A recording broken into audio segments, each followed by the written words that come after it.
Good morning and welcome.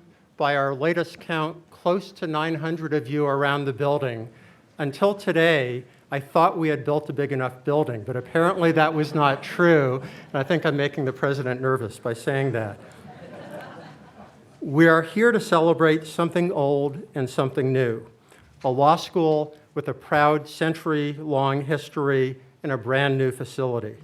A little more than a half century ago, Dean Sam Thurman dedicated the last home of what was then called the University of Utah College of Law, and he asked, "Are we satisfied that our graduates will be professionally competent in a world of certain change?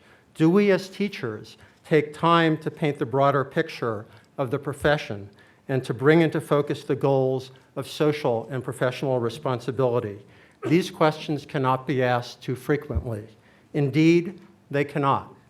As we dedicate the new home for what we are now very proud to call the S.J. Quinney College of Law and the James E. Faust Law Library, we ask the same questions posed by Dean Thurman, questions as relevant today as they were then. Let me first thank our speakers in order of the program, President Dave Persing, Governor Gary Herbert, Senator Orrin Hatch, Father Rick Lawson, representing the Quinny Foundation and family, and Raj Dalawal and Crystalie Koch, our student speakers. Thank you for being here and for sharing your words.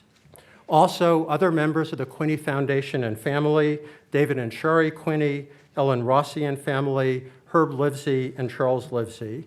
I'm also pleased to welcome Henry B. Eyring, First Counselor of the First Presidency of the Church of Jesus Christ of Latter-day Saints, and members of the presiding bishopric, several members from the Faust family, members of the Eccles family and foundations who have supported the College of Law for many years, and three over there of my distinguished predecessors as Dean, Ned Spurgeon, Judge Scott Matheson Jr., and President Hiram Chodosh of Claremont McKenna College. And all of you, our talented faculty and staff, our students and alumni, colleagues from around campus and beyond, thank you all for joining us. This building means different things to different people, and I can't help having the temptation to tell a small personal story about this. I arrived at the College of Law 21 years ago. Even at that time, the old College of Law building was short on office space. Two professors arrived with only one open faculty office, so we flipped a coin, and I lost.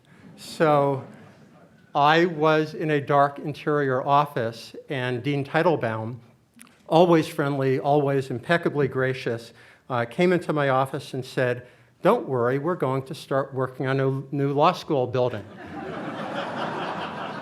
21 years ago. So my first task is to thank the many, many people who brought us here, with regrets that I can't name all of you without sounding like an Oscar speech. We have your names in the program, and they were showing up on the screen. Dean Matheson, who shepherded us through our initial planning process, site selection process, and approval process. Dean Chodosh, who created a truly innovative vision for the law school of the 21st century and guided us right up to the start of construction. Our phenomenal team of architects, led by Sean Thompson and Bill Ash and their teams from VCBO and Smith Group, who shaped Dean Chodosh's vision into what you see before you today, a beautiful merging of form and function, beauty and utility. Our superb construction team, led by Leon Nelson, Dale Pruitt, Rick McDonald, and many others at Big D, who turned those plans into reality. And our internal support teams who work tirelessly to keep us on task, our talented law school staff, faculty, and students, university support from all corners of campus, state management from DFCM, the university's Board of Trustees, some of whom are present today, the law school's alumni board and fundraising committee. Thank you all for your help, and sincere thanks to all of you, our alumni and others who contributed financially. The program lists our major donors. As you walk around the building, you'll see the naming honors for many of the major donors in the building. We would not be here without you, and we sincerely thank you from the bottoms of our heart. The second task, my second task, is to comment on what this building means, because incredible as the building is, it's a tool, and a tool is only as good as what you make with that tool. So with this tool, we will train even better attorneys and leaders. We will produce even better and more significant scholarship, and we already rank among the top 15% of U.S. law schools in terms of our scholarly influence. We will provide even more significant service to the community through our clinical and pro bono programs. But at the very top of that list is student success. While students at many law schools struggle around the country, our bar passage rate last year was 90%, and our professional employment rate was 92%. Those are phenomenal numbers nationally, but we can do better. So today, I am announcing our 100-100 initiative, a firm goal to reach 100% bar passage and 100% professional employment for our new graduates. Yes, it's an ambitious goal, but our students deserve no less, and it's backed up by very concrete strategies to give our students every tool to succeed, including a practicing lawyer mentor for every student through our Mentor You program, new incubator and rural lawyer training programs and placement programs, an intensive student-faculty experience for every single student. But the most important strategy is affordability, because affordability allows our students to devote their time to their studies and to open up a much wider range of job opportunities by graduating with less debt. Recently, we funded a $1.4 million scholarship fund for environmental law scholarships and new endowments to honor our alumni and former colleagues, Judge Thomas Green, Carl Davis, and Emeritus Professor Bonnie Mitchell. Today, I'm delighted to announce a new endowed scholarship fund that we've created for Emeritus faculty member Richard Aaron. This amazing building will help us to achieve our 100-100 goal. Please visit the new homes for our clinical and pro bono programs, for our research centers. Signs around the building explain the innovative LEED Platinum design, a manifestation of our continuing long-standing commitment to the environment. Our Wallace Stegner Center for Land Resources and the Environment celebrates its 20th anniversary this year, and the environmental law program led by the Stegner Center is ranked number 7 in the country.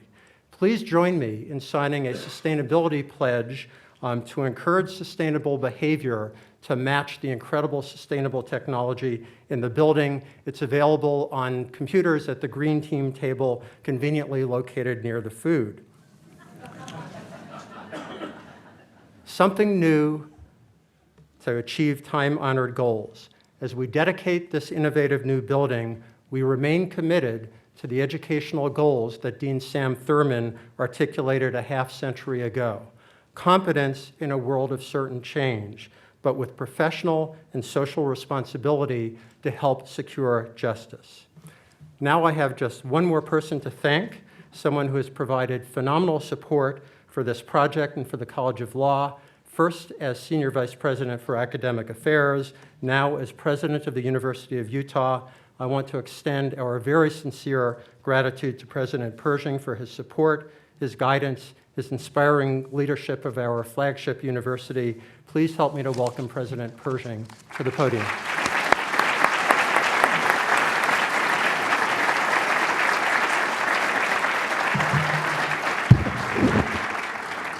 Well, thank you, Bob, and thanks to all of you for joining us in this wonderful celebration today. It's terrific to look out and see so many of you who've been part of this project for so long. This facility stands as a visible commitment to the importance that we place on justice, to the importance we place on training our students, and certainly to our commitment to serving the community at large.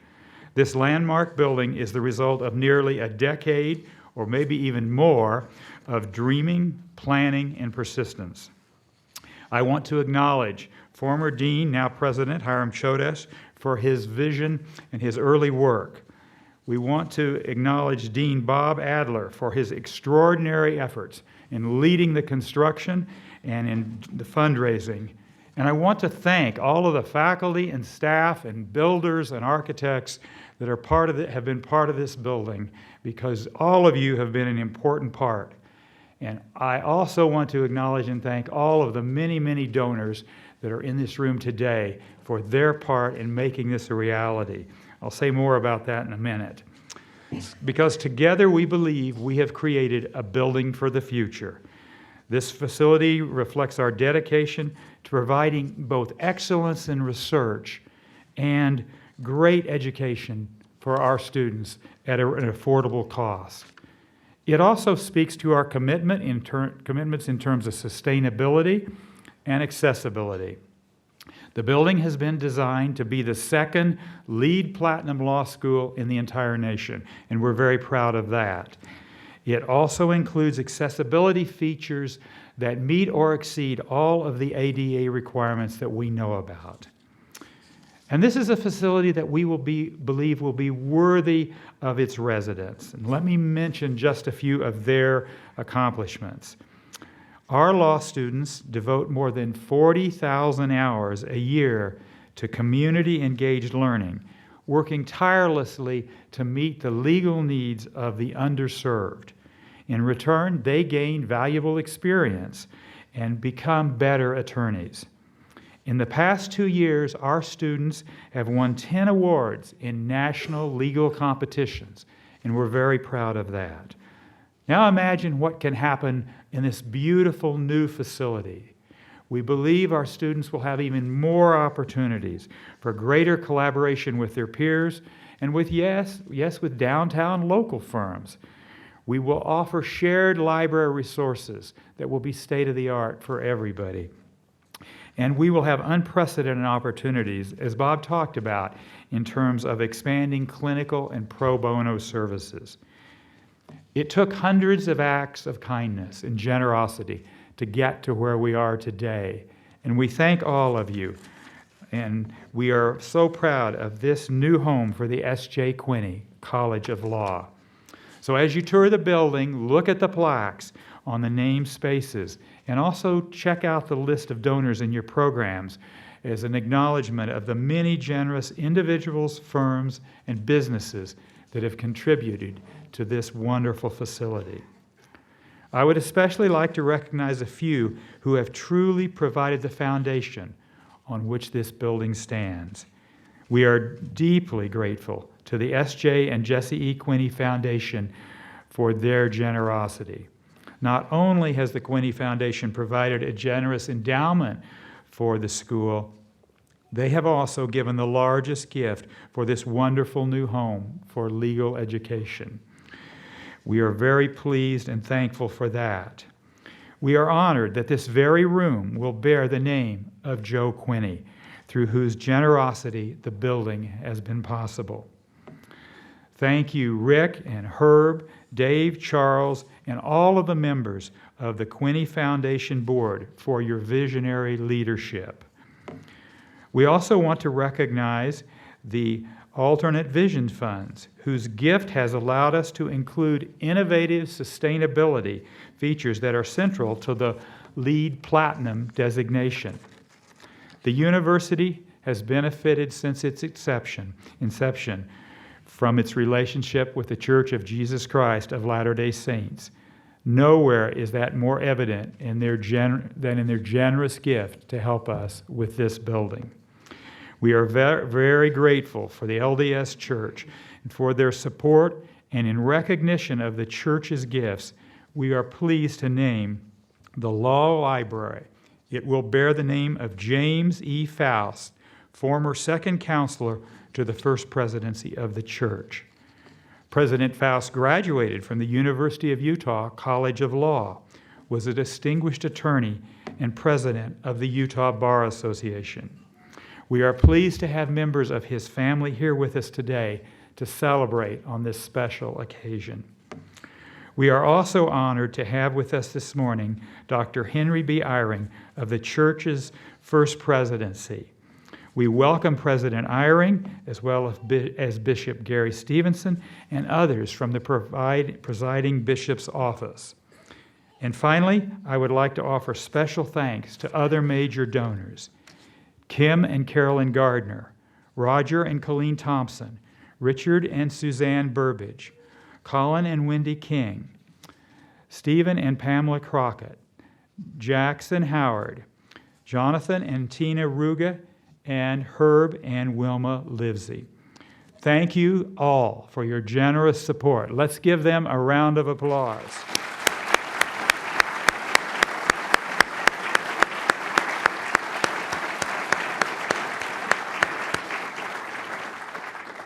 This building came alive last week when the students returned, and I hope you will get to see some of that enthusiasm as you walk around today. It symbolizes the excellence that we are trying to achieve all across the campus. So thank you very much for joining us, and it's now my pleasure to introduce Gary R. Herbert, Governor of the great state of Utah. We are very honored to have him with us for this dedication today, and we want to thank him for his support of the project. I also want to personally thank him for his support of higher education. He has been a tireless advocate for higher education, and that has been important to the whole system and to the University of Utah. Governor Herbert.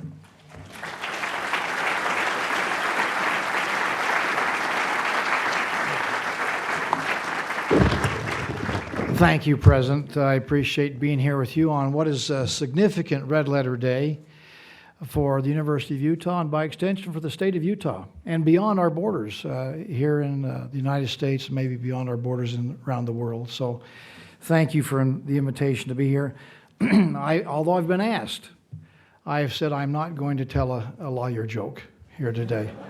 What I found out is that lawyer jokes and politician jokes are interchangeable. You can just change the subject and get the same laugh.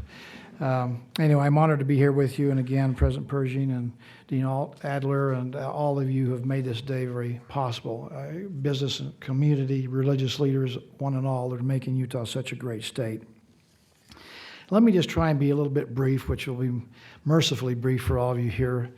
But as I've reflected upon some comments to make here, I'm reminded of earlier this year, President, we had an opportunity to celebrate the 800th anniversary of the Magna Carta.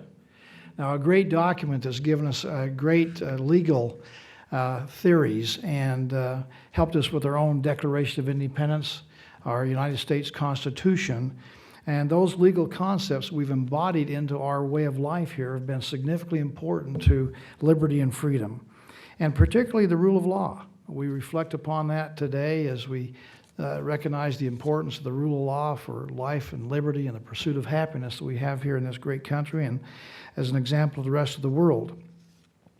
I am the person kind of in charge of administration of those rules that are put in place by our legislators and our local governments, and the challenges of significant importance and responsibility to me. One of the issues that I deal with virtually every month or every other month is that of an appointment to the judicial bench. And it's not one that comes up a lot when I'm out campaigning and talking to the state, but it's one I recognize as one of the most important responsibilities that I have. And as I look back and look at the appointments we've been able to make, I've had some statistics just given to me here this morning, which are a little bit remarkable even in my own mind, and that is that I've appointed 57 of the 114 members of the bench today here in the state of Utah, more than half of what we have here, and I've got some more coming up here in the next little while. 2 of the 5 members of the Supreme Court are my appointments, and 1 yet to be done here in the upcoming months. 5 of the 7 members of the Utah Court of Appeals, and 70% of the judges on the 3rd District Court. So as we're at the halfway mark and going to cross over that line here in the next few weeks, I again recognize how significantly important it is. And the better the lawyers, the better the judges. So the role of the law school here is of significant importance when it comes to putting people on the bench that have the talent and the capability and the legal training to be good judges. By the way, of the 57 judges I've appointed, 20 of them have been graduates of the University of Utah Law School here, and which is the most. It's even more than that other law school down south. So the contributions of the University of Utah and the S.J. Quinney College of Law has been significantly important to our judiciary. As important as historic documents are, they're not the only thing that shape our lives. Really, the buildings themselves shape how we conduct ourselves and what we learn and realize in those educational opportunities. Winston Churchill once said this: "We shape our buildings, thereafter they shape us." The old University of Utah Law School building that we leave behind has certainly done its part in helping to shape lives, which has shaped policy and has shaped the quality of life we enjoy here. It's educated and shaped many of our leaders here in Utah, and whether they be practicing lawyers, politicians, political leaders, policy leaders, local community and business leaders, to name a few.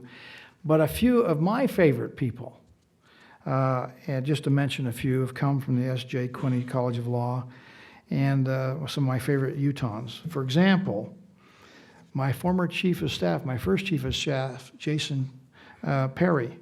You all know here. Where's Jason at? Jason, my buddy.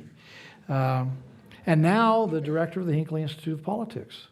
So moving right up in the ladder here, and again, a great graduate of this law school.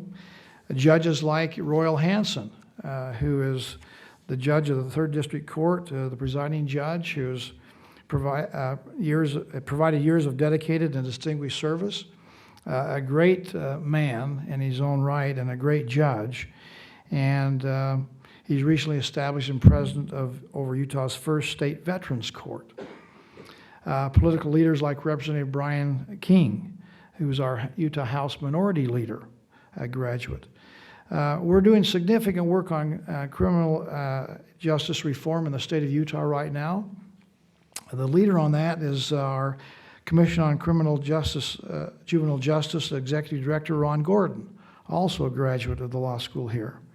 My Deputy Chief of Staff, Mike Maurer, who's a graduate, an alumni of the S.J. Quinney College of Law. Anyway, the list could go on and on of many people that I've had the opportunity to associate with, which are helping us do good things in this state that are products of this great university. So today, as the college embarks on a new chapter in its illustrious history, I have every confidence that with this new beginning here and this new building that will shape the same caliber of leaders that it has in the past, which gives me reason to be very optimistic about the future of Utah. And we should be optimistic. Utah is doing so well in so many different ways and is a good role model for the rest of the country to follow.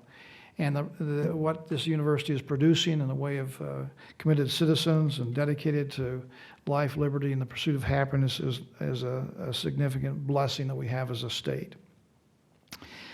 This new edifice will represent the ideals of our legal system: openness and access to all, equal justice for all, and a history rich in tradition and respect for people and the rule of law. It will serve as an important symbol, as kind of the gateway to the university campus. Whether you're coming here to attend a football game, which is certainly important, we've got something coming up this weekend we want to pay attention to. But it also reminds us of the importance of the rule of law and laws in our society. It's a symbol of the University of Utah's ongoing commitment to educating students and the next generation of leaders. I would also say, in conclusion here, that the timing of this dedication today is auspicious for another reason. There's probably a lot of tie-ins we could look at here today, but the one that comes to my mind is this is the 25th anniversary of the Americans with Disabilities Act, the ADA, which is, again, has been designed to help people have equal access to our buildings and to education, the benefits that come with equal access and all that that represents. Signed into law in 1990 by then President George Herbert Walker Bush. I would be remiss if I did not give credit to one of our great politicians in Utah's history, Senator Orrin Hatch, who was leading that charge to help get that passed and played a critical role in securing the ADA's passage. This new building reflects our ongoing commitment to universal access and providing accessibility features that exceed ADA requirements. We talked about the LEEDs aspect of it, but the ADA accessibility is significantly important also. So in conclusion, let me just say we always need to remember that laws and liberty are only as good as the people's determination to uphold and defend them. It's easy to have them. It's not as easy sometimes to defend them and defend them in the appropriate way. With the dedication of this building combined with the dedication of the faculty and the students who will enter through these doors, I know that the rule of law and our liberty in Utah and across this nation is in good hands. I have reason to be very optimistic. We applaud all of you who have made this day such an important event and made it possible. The President's already given a list of all those who've been donors, those who have helped in the beginning, the goals and the dreams of 21 years ago, to see the reality coming to place today. So thank you all for the work you've done, and God bless you in your continued efforts to make Utah the great place to live, to raise a family, and to do business.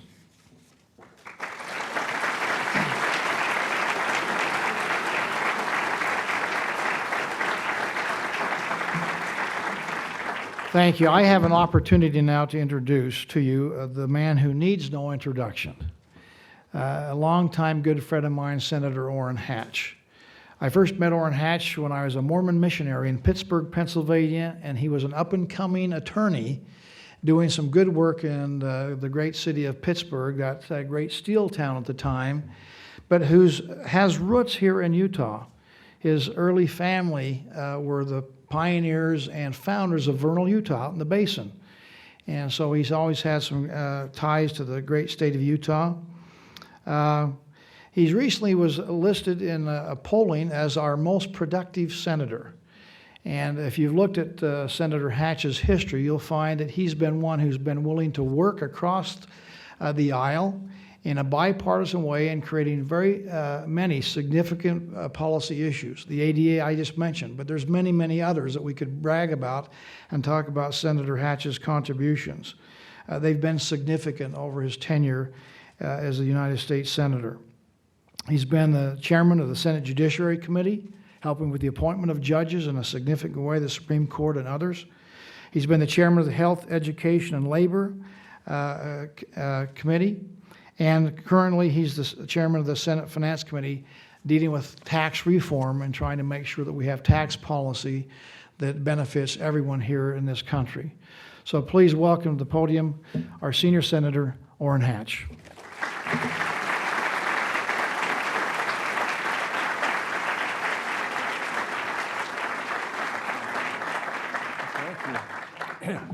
Well, thank you so much. This is a really impressive building. I've been all over the country and I've spoken in a number of law schools, and this is the most impressive building I've been in, I'll tell you that. And you deserve a lot of credit for it. It's terrific. Never forget, Gary mentioned my work in the Senate. Well, I'll never forget Kennedy, when he found out that I once worked my way through a school as a janitor. Kennedy said, "Well, Orrin, you should have stuck with it." I won't tell you what I told him he should have stuck with. President Persing, President Iring, Dean Adler, all these former deans, members of the bench, all you great faculty members, I'm just honored to be with you today. Our governor is a great human being. I've known him for a long, long time. He's about as honest and decent and honorable as anybody I've ever known. Now, even though I made the mistake of graduating from a school just south of here, I do have an honorary doctorate from the University of Utah, for which I'm very proud. I feel quite welcome in this building. I feel at home, even. Maybe that's because I'm a Utah attorney, and I'm surrounded by like-minded individuals who have a deep-seated respect for the law.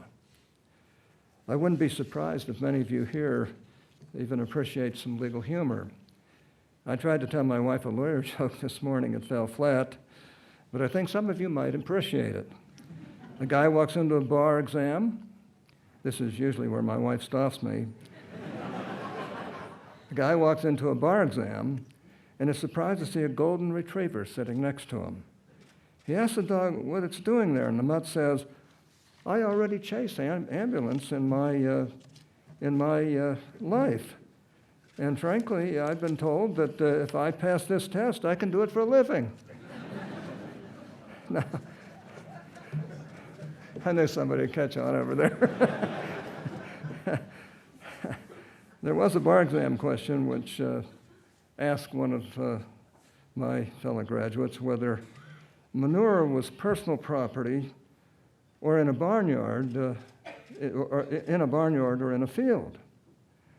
The correct answer, of course, was that piled in a barnyard, it is personal property. It becomes a realty when it's spread in the field.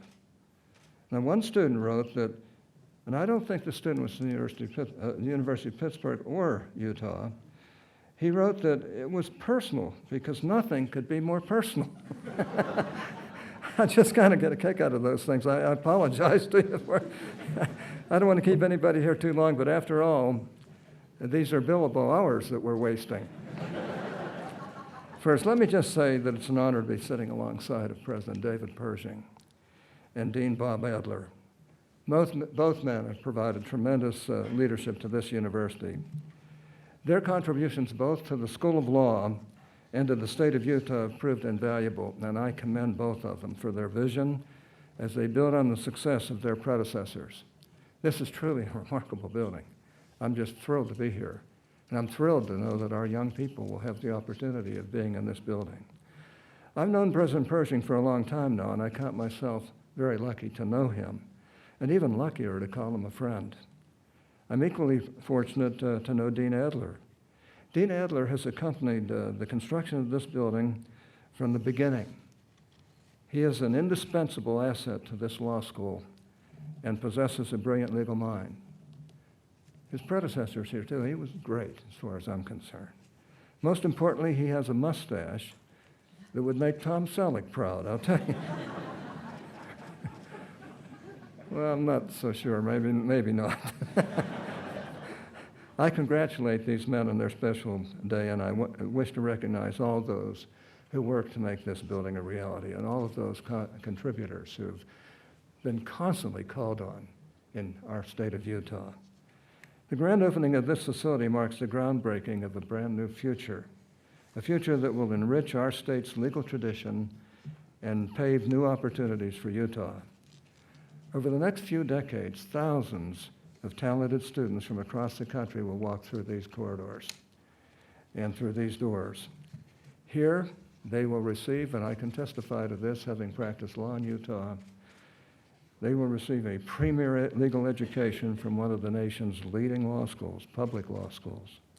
They will learn how to protect and interpret the law. They will learn how to adjudicate wisely and settle disputes fairly. They will learn how to navigate the judicial system and uphold the principles of justice.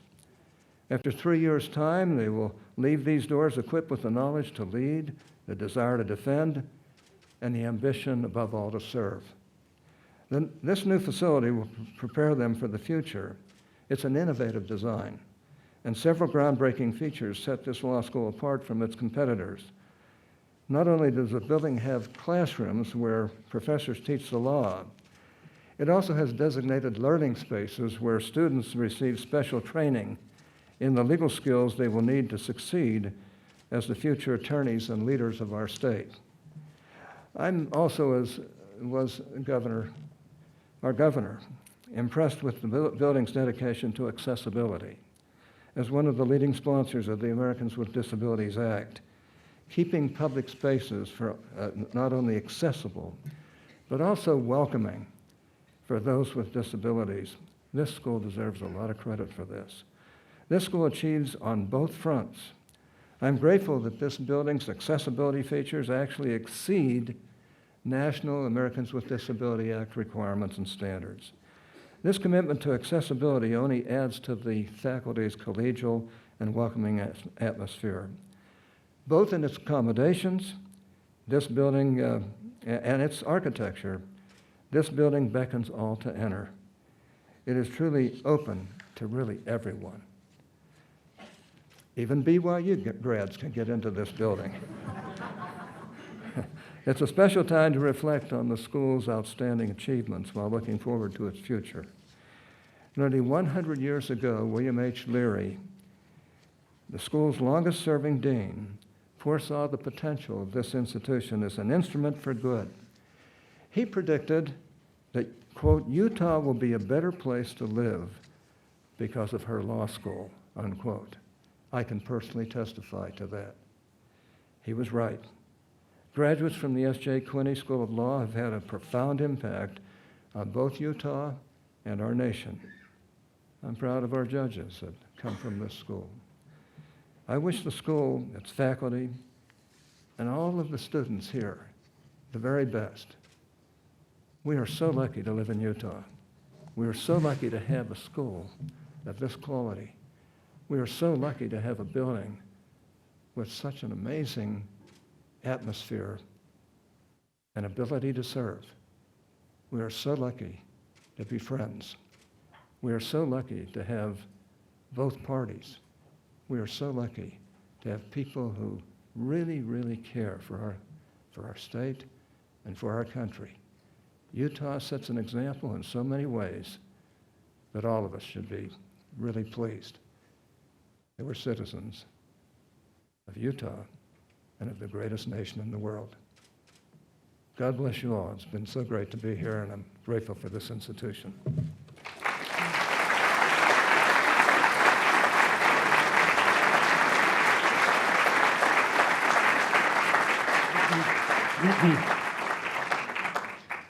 Thank you, President Persing, Governor Herbert, Senator Hatch. We appreciate your being here and your gracious words.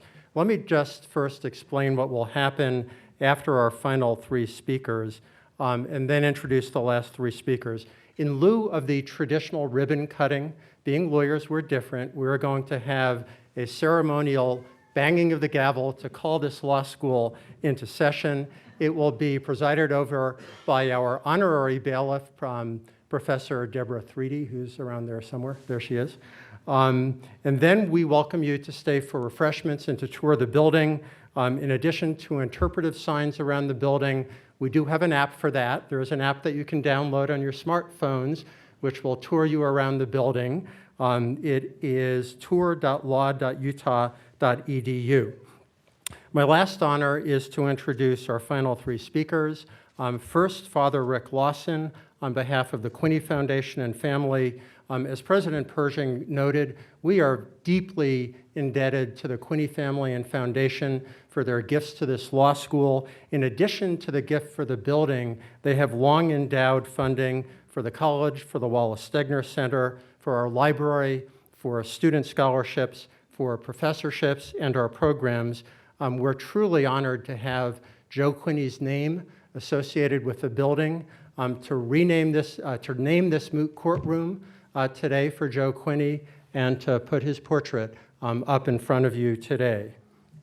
Following Reverend Lawson are our two student speakers, Raj Dalawal, a second-year student who is a member of Law Review, an academic support tutor, and on the board of the Business Law Society, and Crystalie Koch, also a 2L student, and on the boards of the Family Law Society, Student Litigation Society, the Federalist Society, the Student Social Justice Initiative, and the J. Reuben Clark Law Society. So she's a very busy woman who also, in her spare time, has 4 children. Raj and Crystalie are just 2 examples of the very many bright, enthusiastic, and civically minded students we have here, and we're happy to have them. Father Lawson.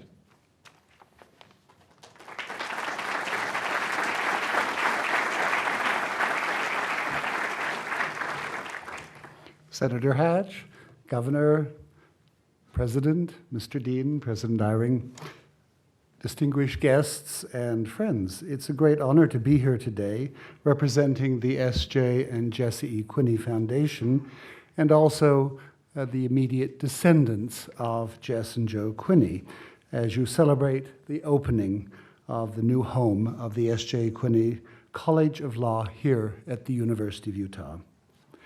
As I was thinking about what I might say today, I looked back over the two occasions I spoke in regards to the law school.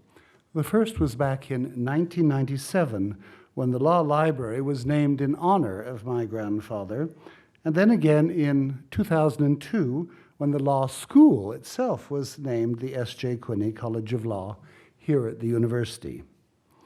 As I tried to see what I had written, I was quite shocked to see that the words for the library dedication file had an extension in the computer, WPD. My goodness, I thought, what could that be? And then I remembered that it was a designation for a word-perfect document. At last I thought it was not a WordStar document, which was the first word processing program that I had used, and it worked on an old CPM machine. Can you remember? Before even MS-DOS came about, a dinosaur now, and I have absolutely no idea if those files could be opened today. I was newly ordained back then, and maybe it's just as well that I think that those sermons that I first wrote should never be opened again. But they should never be seen. But the word perfect was developed here in Utah, and I thought, well, someone might be able to open it if I cannot. So I copied the file to a thumb drive and tried to open it on my MacBook. Well, it opened, but what did I see? Just a load of total rubbish, symbols and question marks and everything that was just no good garbage.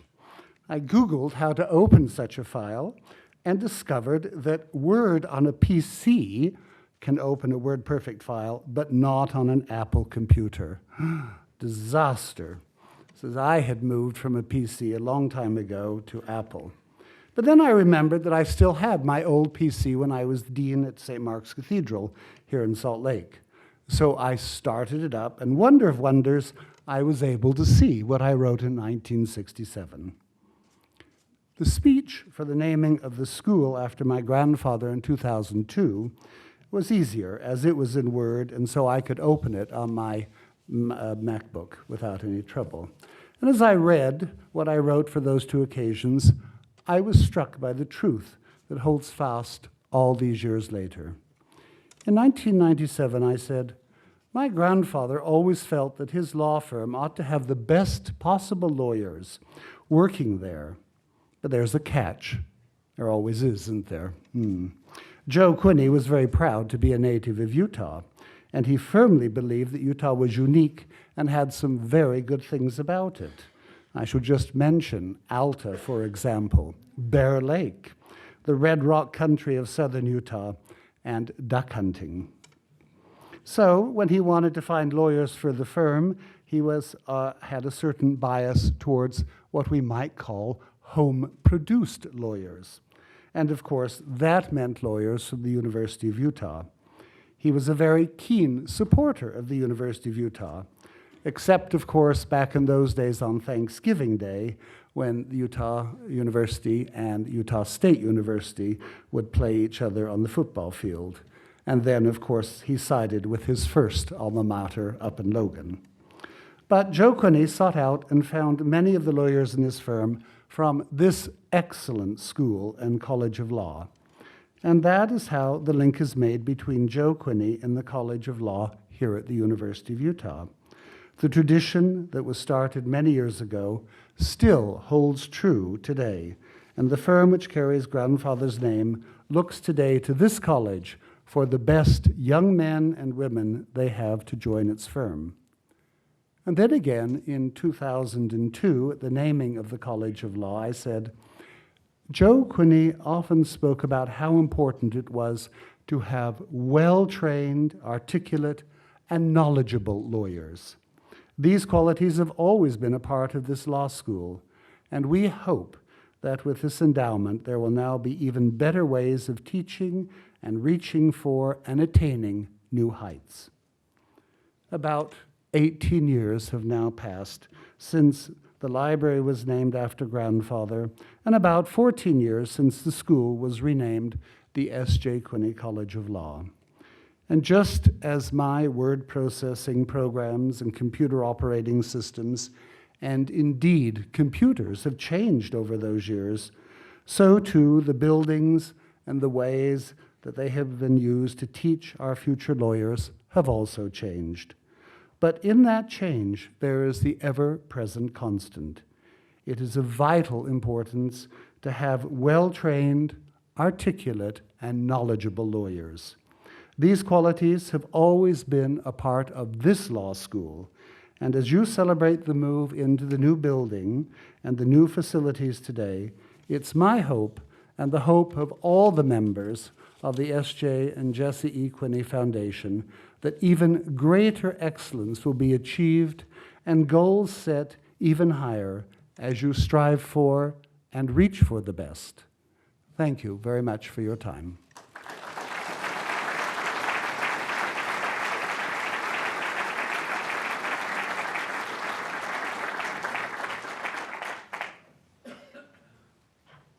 Thank you, Dean Adler, for the earlier introduction. As mentioned, I am Raj Daiwal, and I'm a second-year student here at the College of Law. Many law students, including myself, come to law school here at the S.J. Quinney College of Law in hopes of one day changing our community, our state, and our world for the better. We seek to bring about this change by developing and refining critical skills learned during law school that will help us become active and engaged members of society. However, as many of you undoubtedly know, law school is a difficult process.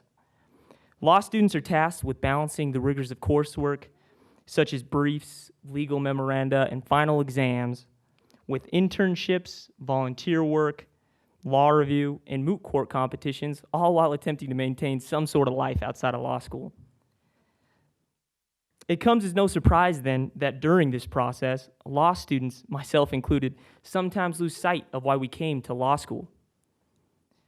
Although this new building provides many resources for students, the most important attribute of this building may be what it represents to students.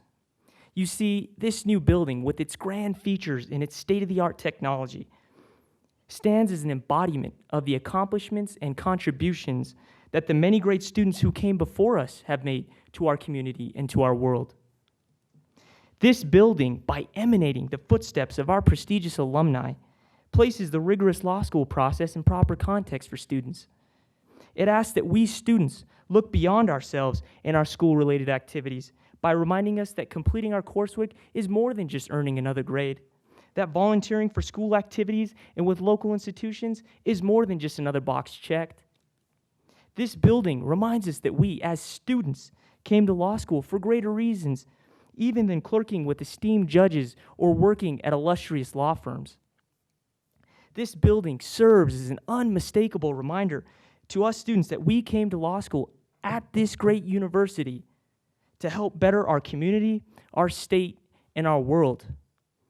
In essence, this incredible building reminds us students of why we came to law school.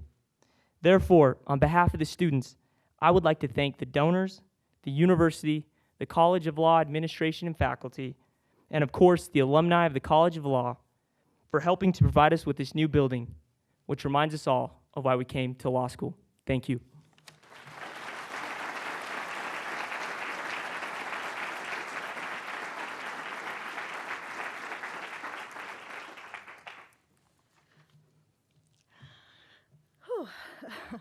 My name is Crystal Lee Koch, and I am a 2L here at the S.J. Quinney College of Law.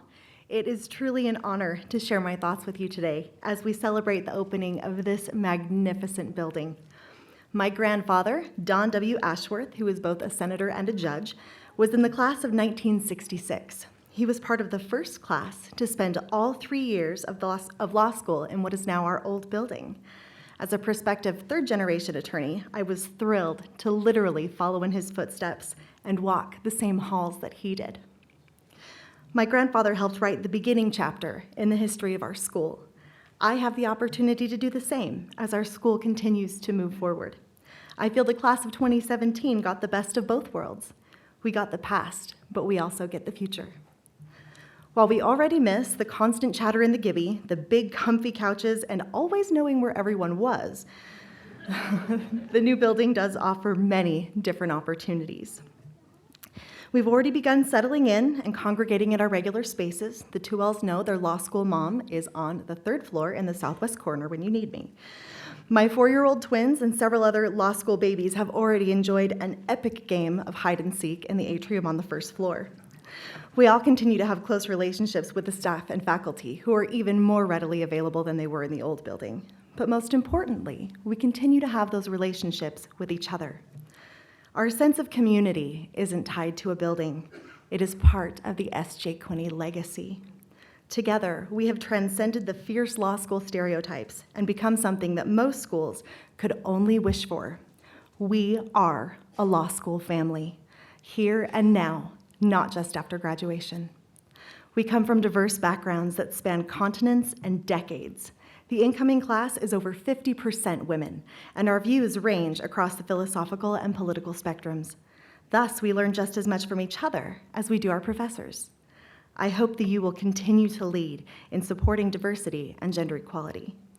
This building represents launching S.J. Quinney into the new age. We are bringing with us our history, our camaraderie, our drive, and our excitement as we build the future of our school. S.J. Quinney is much more than just a school. It's a legacy. We are much more than just students. We are a family.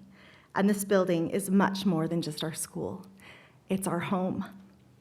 So to the classes of S.J. Quinney College of Law, past, present, and future, and to all of you who helped make this happen, welcome home.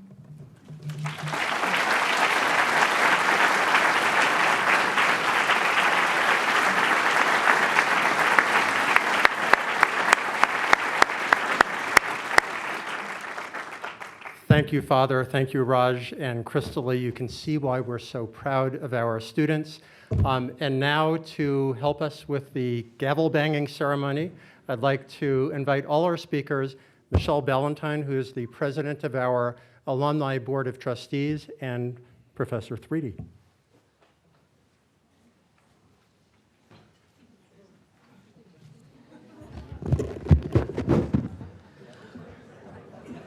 Oh yes, oh yes, oh yes. Please rise. All persons having business before this honorable college, President Persing, Governor Herbert, Senator Hatch, and colleagues presiding, are admonished to draw near and give their attention. This law school is now in session.